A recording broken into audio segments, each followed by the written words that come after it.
ఏ condition అయినా చూడండి, ఇలా మనం చూస్తూ ఉంటాం. సాయంత్రం పూట హాల్లో కూర్చొని ఆకాశం సైడ్ చూస్తూ ఉంటాం. చూస్తున్నప్పుడు ఏమనిపిస్తుంది మనకు? మామూలుగా ఉన్న ఆకాశము మబ్బులన్నీ వెళ్ళిపోయి మెల్లిగా చీకటైపోతుంది. అసలు ఎప్పుడు చీకటైందో తెలియదు, కానీ చీకటైపోతూ ఉంటుంది వాస్తవానికి. మళ్ళీ అలానే చూస్తూ చూస్తూ చూస్తూ ఉంటే సూర్యుడు వచ్చేస్తాడు. ప్రతి క్షణం ఇలా మారుతూ మారుతూ మారుతూనే ఉంటుంది. చాలా సందర్భాల్లో మనకు అద్భుతమైన ఆలోచనలు ఉంటాయి మన మైండ్లో.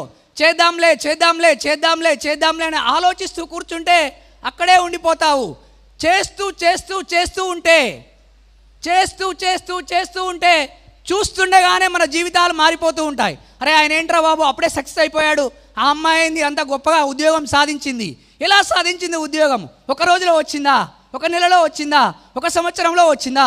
సంవత్సరాల కష్టం ఉంది అక్కడ. అంటే ఏ ఒక్కరోజు ఆపకుండా అలా అలా అలా అలా ముందుకెళ్ళడం ద్వారానే అక్కడ ముందుకు రావడానికి ఆస్కారం ఏర్పడింది.